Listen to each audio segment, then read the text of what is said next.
Hi, I'm Kathy Quinn with Floriani. Floriani is a division of R&K Distributing, and I want to welcome you to this month's Project of the Month.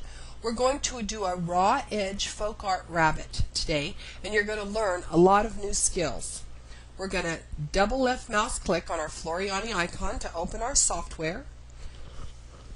As the software opens, the first page that comes up is always your My Floriani Today screen. If you look at the top, anytime we have a new release, all the details are right here. If you look at the right hand side, at the top you'll see Floriani Deal of the Month. Every month Floriani puts a different stabilizer available for you at special on special at your dealer. We are going to use Template Tearaway in today's lesson, so it's a nice time to buy it if you don't already own some. The next thing I want you to notice is the Suite March designs are available. Now these designs are available to anybody that has purchased the Floriani Pro Suite. It's only available to Floriani Pro Suite owners. These designs cannot be purchased anywhere else, nor are they available anywhere else, so this is an exclusive for our suite owners. If you have not been receiving your link to get these, if you don't know how to get them, Floriani sends you an email. And also check your trash, because sometimes these things get thrown in the trash. But if you've not received a link, please go right here to our software support option, left mouse click on it, fill out the form and say please send me the link to the designs of the month. I have not been receiving them. And that brings us to what's on this left hand side. You can download our Floriani workbook and lesson files, which is really nice because it does have lessons included and it is written very, very well.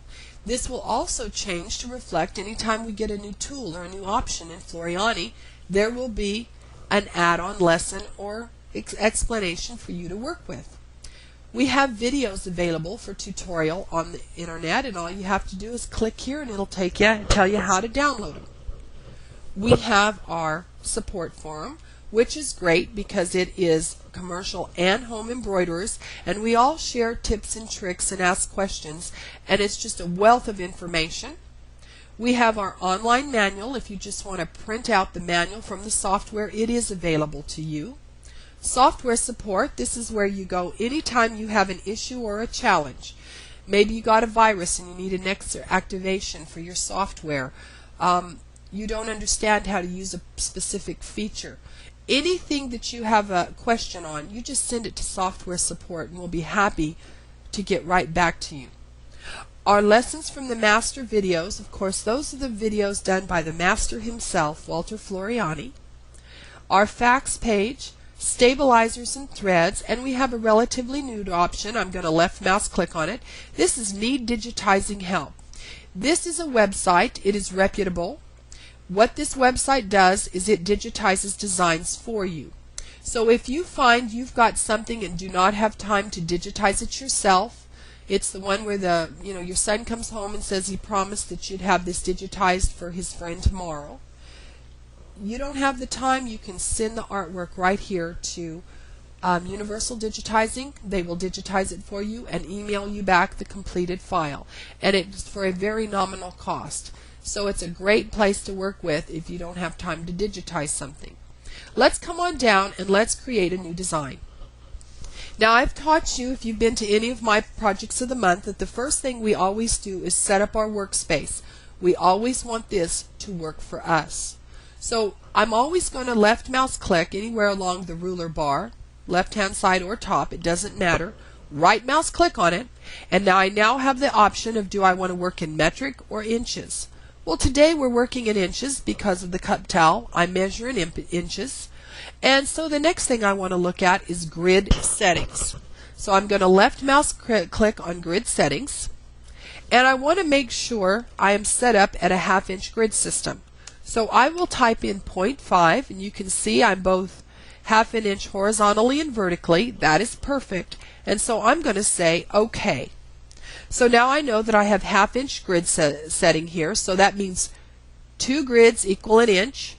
So now I realize when I zoom in and zoom out that this is always 1/2 inch no matter how much I've zoomed out or how far in I go, it's still 1/2 inch. And that really helps us to keep perspective sometimes on our designs. Now the first thing I'm going to do here is I'm going to come along my top toolbar and I'm going to stop at my artwork tool. There's a little drop down arrow. We're going to left mouse click and we are going to select the rectangle. With the rectangle selected, I am going to hold down my left mouse key and I'm not going to let it go. Hold it down the whole time I'm dragging my rectangle tool. Hold down that left mouse key. Now let go. And you can see I've drawn a square on my screen. I am going to select this by going to my top left hand tool, which is my select tool. And I know it's selected because it has all of its control boxes around it. Now that I have that done, I'm going to go ahead and tell it the size I would like it to be. I want it to reflect the size of my cup towel. So I'm going to come to the word transform. I'm going to left mouse click on that. And now you can see I've got the ability to change the size of this box. Now I am going to deselect maintain aspect ratio. I need the width to be 6 inches. And I need the height to be 11 inches. So now once I've done that and I've picked my sizes, I'm going to left mouse click on the word apply to make it real. And then I'm going to drop down my zoom box that's pretty much in the center here. Drop down your zoom box and tell this to fit to screen. Now that I've done that, I can actually see where my cup towel is. And that way, putting my design in here, I know that I don't want it to go outside the lines because then it won't fit properly in the space I've planned for it to on my cup towel. And I do this all the time. It's really not important what I'm doing. I always do the box because I always want to see how my design fits into an area so it looks the best. Now I'm going to left mouse click outside the box so I can deselect it, and the next thing I want to do is bring in my artwork. So I'm going to come down to the 8th icon on my toolbar and left mouse click on it, and this is my artwork. Now I need you to take a jump drive to class so that your dealer can put the artwork on there. Your dealer has this artwork available for you and can be put on a jump drive, a USB stick, a memory stick, whatever you call it. It can now be put on Excuse me. So we're going to go ahead and continue here. Now to deselect the artwork, you need to actually hit your escape key. And notice that the control boxes are no longer on my artwork. So now what we need to do is zoom in on our artwork by grabbing our magnifying glass by left mouse clicking on it and drawing a box around our artwork that will bring it up and zoom it in to where we can see it. Now we are going to digitize in the same order that we want this to stitch out. So we're actually going to start with our fluffy tail. Now you can see I still have my zoom tool connected to my cursor. Hit your escape key and let go of it. Now we're actually going to digitize today and see how simple this can be. I'm going to come along the top toolbar until I get to my complex fill. Now my complex fill is the orange trapezoidy shape, and you notice if I put my cursor over it, it tells me it's the complex fill. So I will left mouse click on that. Now notice the moment I clicked on it and made it active, everything I could do to a fill stitch just came up in our properties box. So it tells me I'm working with a fill. All the different types of fills here, all the different patterns of fills, stitch length, density, everything I can do is always in front of me. So now I don't want to have to hand put in all the points here to digitize this. So I'm going to scoot on down to my magic wand and I'm going to left mouse click. So now I have a wand and a fill. I am going to put my magic wand in the center, and before I digitize though, I want to choose a color, and I want that color to be color number 8. So right mouse click on color number 8. You notice there's a black box around it to say we've selected it. And now with your magic wand inside the tail, I want you to left mouse click and right mouse click. That's been finished. We're going to move to the rabbit. We're going to left mouse click on the rabbit. And once it puts in all the control points, we're going to right mouse click. We're going to come to our heart. I want you to left mouse click. And I want you to right mouse click. Come to your second heart, left mouse click, right mouse click, and come to your last heart, and I want you to left mouse click and right mouse click. So now we've actually filled each and every one of these images with stitches. So let's come and turn our artwork off because we no longer need a guide. I want you to come down your left-hand toolbar. You can see our first one is our backdrop tool. That's how we got our artwork in here. We're going to scoot on down to the next icon that they look the same pretty much. I want you, when you get to your backdrop image icon, I want you to left mouse click on it. It'll turn your image on or off. We no longer need the image on, so we're going to leave it off. Now I want to start with the tail. So I want you to grab your select tool again. That's that top tool on your left-hand toolbar. And we are going to, and I want you to notice as soon as I did that, it did automatically select the last item we digitized, which was the heart. But we really want to work with the tail first, so I'm going to left mouse click on it. With it selected, I will right mouse click. Now we have a real cool feature called create a border. Now if I wanted to create a border around that tail, I would have to make sure I drew the border around it very carefully. Well, in Floriani we have a create border function. So all I have to do is left mouse click and I have a perfect border around this tail. Now I've got the border selected, I know, because the control boxes are there. With them there, I'm going to put my cursor back on the tail. I'm going to right mouse click again, and I'm going to copy that border. With the border copied, I'm going to right mouse click and I am going to paste. So I've now got two borders right on top of each other. So I'm going to come down here and I'm going to right mouse click on this number 3 green. So right mouse click on green. And I've changed the top border to green. So with this done, I've got a purple border, then I have a green border right on top of it. So now I want to select my tail, and I want you to delete it. Now you have two ways to delete this. You can push the delete key on your keyboard, or you can right mouse click and you can delete using this command. I find the keyboard easier. So now we have got this selected. Okay, you see you have a green is what you can see. Look at our sequence view over here. You're going to see a blue box, then you're going to see a purple circle, and then you're going to see a green circle.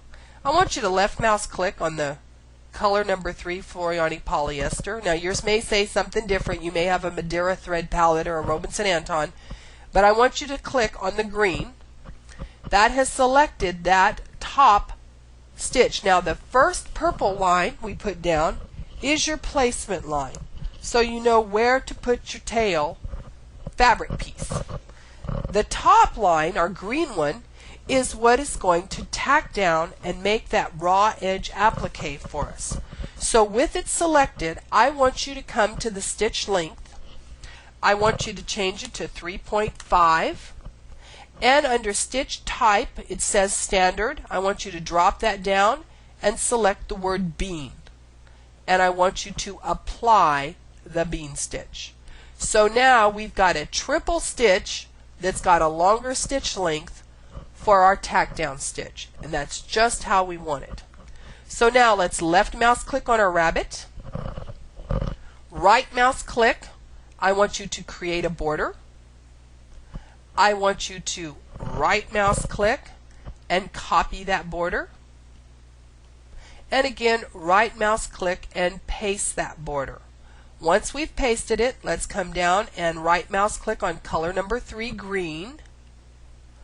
And before I do anything else, I know it's selected, let's go ahead and change that stitch length to 3.5. And let's go ahead and select the bean stitch. This is a triple stitch. And let's apply it. If you don't apply it, it doesn't happen. With that finished, let's click on our rabbit and let's delete him. So now I've got, if I click off of everything, you can see a green tail and a green rabbit. Let's click on our first heart. Let's right mouse click. Let's create a border. Let's right mouse click. Let's copy that border. And let's right mouse click and paste that border. With it pasted, I want to come up to the stitch length. Let's change it to 3.5. Let's make it a bean stitch, our triple stitch. Let's apply that. Now I didn't make it green. I want to make this one red. The hearts, I want that top stitch to be red. So let's right mouse click on red. On mine it's color number 2. And now let's click on the heart and let's delete it. Let's move to our next heart. Right mouse click. Create a border. Right mouse click. Copy. Right mouse click. Paste that border. Let's get color number 2 red. Right mouse click on it. Now come up here. We're going to change that top one to 3.5. And we also need that bean stitch. Let's apply that. Let's select our heart and delete it. And now we have one heart to go. Let's grab our third heart. Right mouse click. Create border. Right mouse click. I want you to copy the border. Right mouse click and paste that border. Let's select color number 2, right mouse click on it, and I want you to come up here and say 3.5 millimeter stitch length and make it a bean stitch, and let's apply. Once we've done that, grab your last heart and delete it. So now in essence we have created a placement line that's all in purple. Every one of our placement lines is purple. We want it to stay that way because since none of this is going to be an issue of overlap and everything, we can go ahead and tell it to show us where to place everything. Then we have differentiated between the rabbit and the hearts. Now we actually need to differentiate because chances are you're going to stitch your fluffy tail down in a third color. So let's go ahead and show you how easy it is in here. We're going to come up to the top, and do you see how I've got my Russian violet, my purple tack down, and I have my green top. That's the stitch down. I'm just going to change that to another color. I'm going to change it to orange because it doesn't matter what color. I'm going to put whatever color I want in my machine. So I'm going to left mouse click, and now, oops, I'm sorry, it's not true. I'm going to right mouse click, and now I have changed the color of this. So what will happen is all my purple will stitch out where I need to place all my pieces. Then my tack down will come to do my raillage applique on my tail. Then it will do my rabbit in a second color and all my hearts in a third color. But now we have to deal with the tail. We need to move it into position. So I'm going to come again over here to my sequence view. I'm going to left mouse click on my purple circle, and then I'm going to hold down my control key and left mouse click on my orange circle. So you can see I've selected both the placement and the tack down. With that selected, I'm going to put my cursor in here, and you notice the little hand comes up when it's ready to grab it. Hold down your left mouse key and pull this into position underneath the rabbit's bottom. So now we've placed our fluffy little tail under our rabbit. But we do have one thing we need to do. We need to edit the orange stitching. Why? Because the purple stitch is going to stitch down, then we're going to stick all our pieces down, and it's going to be underneath the rabbit. But when I stitch down the tail, I only want it to stitch from this side to this side. I do not want it to stitch across my rabbit. So I need to edit some stitches. So today we're going to learn how easy it is to edit stitches. So since I only want to edit the orange, come over to your sequence view, left mouse click on that, and it's only selected the orange stitches. Now with those selected, I want them zoomed in, so I'm going to come up to my zoom box up here. I'm going to drop it down by left mouse clicking on the arrow, and I'm going to say zoom to selection. So now it's nice and big and right in front of me, so I don't have any problem seeing it. Now I'm going to show you how to edit these stitches out. So we're going to come up here and we're going to come to our fourth icon, which is our stitch icon. Now I want you to notice anytime my cursor gets close, it gets a little circle. So I'm going to get close on the orange. I've got my circle there, and I'm going to left mouse click on it. And what I'm going to do is it's turned to a black square. I want you to go ahead and use your delete key on your keyboard. And remember, it's a triple stitch, so it's going to do it 3 times. Now, you notice it's going up around. I don't want that. So I'm going to come over to this side, making sure I'm not on my purple, I want to be on my orange, and I select, and it's being really ugly here. That's on my purple. There's my orange. I want to delete this orange, and it's going to do its little triple stitch thing. Now it's going to come, and pretty soon they're all going to be deleted. So you can see I have deleted all these stitches that would have stitched across the back of my rabbit. Now that I've done it, if I want it to be real, I better apply it. So that's been applied. So now I know that those are going to not stitch across. So I've applied that. I'm going to go ahead and now I'm going to use my select tool. So come back up to your select tool up here, and we want to make sure that none of this stitches on top of my rabbit, and I look at it here and I notice that maybe I've got a little problem here, because this sure looks like a stitch. But if I wanted to see, I could go to View, Slow Redraw, and actually I would come right to the orange, bring it in, slow your speed down, and go ahead and watch this stitch. Well, slow my speed down. And why aren't you stitching, my dear? Let's see, stitch for me. Well, it sped up and didn't have any problems. So let's slow it down some and see if we can back up. And I want to make sure when that orange stitches. Okay. Now let's come forward, and actually what I'm going to do is, I think because I have single stitching, it makes it hard for it to do it very slowly. So I'm going to pull it here, and I'm actually going to look at it one stitch at a time. Okay, I can see it is going to stitch to here, so that's not going to work for me. So let's come back, let's select our orange, got it selected. I want to come down to that stitch icon again, and I want to grab this corner right here, and I am going to again delete. Now it deleted it all the way up, and I will apply that. With that done, it put it back again. Let's delete and delete extra. Now let's apply it.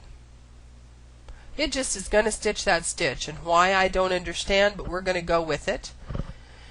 What we're going to do is we are going to get our select tool, and we are going to grab our purple circle and our orange circle, holding down our control key. And now what I want to do is I want to rotate this so that I can make sure, come on baby, rotate for me. I want to make sure that I'm not stitching on the top. So you can see here, and I can actually pull it up a little bit because I want the edge of my stitch here and the edge of this stitch over here, so I'm going to rotate it just a hair more there, maybe a little bit more. There we go. Now you see that that stitch is going to be not stitch over the top of my little bottom. This stitch is not going to stitch over the top of my little bottom, and realize that this is pretty minuscule. So there, that'll work for me. So now that I've done that, we're going to fit it to screen, and you are going to see that now our tail is in place. We've edited out any stitches that would be stitching across our rabbit. We're going to grab our outline. I'm just going to go ahead and move it over and make sure my rabbit fits within. And I can see it clearly does. I'm not going to have any problems fitting this widthwise on my tea towel.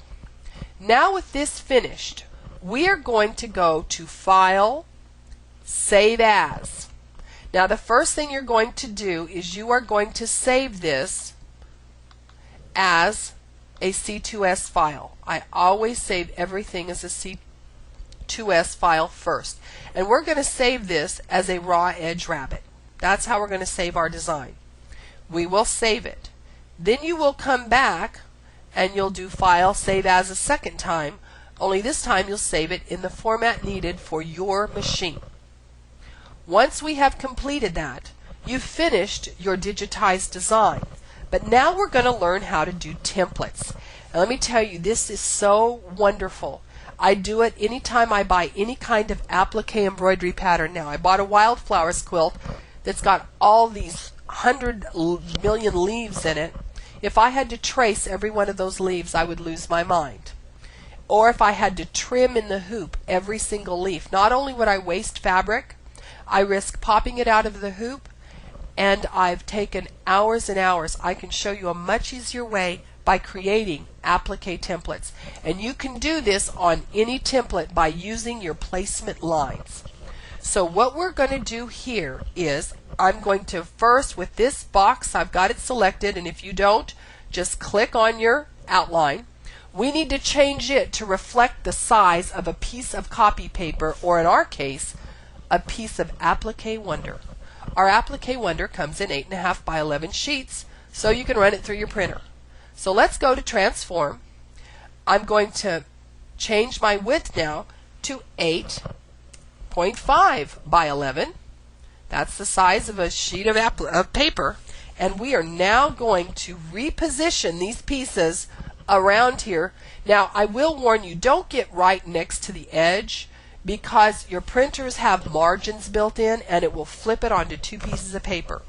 So let's go ahead and start selecting pieces of our rabbit. Now, I've got two of everything because I've got to tack down in a placement line.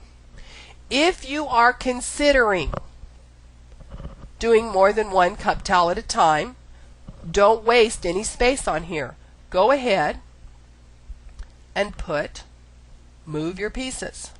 Now I am going to tell you, make sure there's enough room between them, because you're going to cut out around these pieces 1/8 of an inch bigger so that your raw edge applique looks good, because you want that stitching 1/8 of an inch inside your fabric that's placed down. You don't want it right on the edge, because we're looking to make it look like a raw edge applique like we used to do these by hand.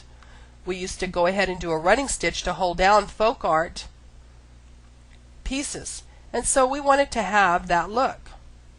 So by making sure you cut your pieces 1/8 of an inch bigger, that is going to give you that ability. So let's move these around, and we'll just move them around till we get a room for everything to be positioned without wasting space.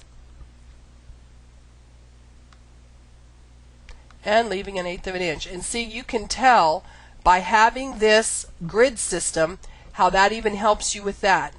You notice that you don't get too close. You make sure you have 1/8 of an inch around each of your objects. And let me tell you, you can put hundreds of leaves using our repeat function. There's so much you can do to help you with Applique. Now the last step we have to do to this to make sure it works perfectly is we are going to have to flip it. Because remember, when we print this out, we need to print it out as a mirror image so that it goes on the fabric correctly. So we are going to edit, select all. We want everything selected on this page. I missed it. By left mouse clicking on select all. Once that's done, I want you to come up and I want you to flip it horizontally. It's mirror imaging it. Now it's been mirror imaged and it's ready to print out. So what we're going to do, now you don't ever have to worry about the artwork line. It doesn't see it. So let's go to File, Print Preview. Now you have all kinds of options with Print Preview. I'm going to go to the settings. Now normally you've got your crosshairs on here and you have your color analysis. So we're just going to look at normally what we have when we print preview. So you can see I've got my X and Y lines. If I flip over, I'm going to have my colors. I'm going to have all of this. Well, in this case, we don't want all of that. So we're going to come to our settings. We are going to tell it we want actual size. I do not need crosshairs. I do not need a color analysis. I do want to see my stitches and I want it in 3D view. So I'm going to say OK. So now you're going to notice you've got your piece of paper. When you go to print this, you're going to put your Applique Wonder in your printer and you're going to say File, Print, and I don't have a print because it sees I don't have a printer hooked up right now. And you will tell it to print from page 1 to page 1. And go ahead and print this out. Now you can cut your pieces out, iron them onto the back of your fabric, and you have a perfect template. So I want to thank you for doing this. You're going to come to the construction portion of your class next, and you're going to learn how to use your Applique Wonder, position it on your fabric, and stitch it out. I want to thank you for coming to this month's Project of the Month, and I look forward to seeing you again next month. Hope you enjoyed your project. Thank you so much.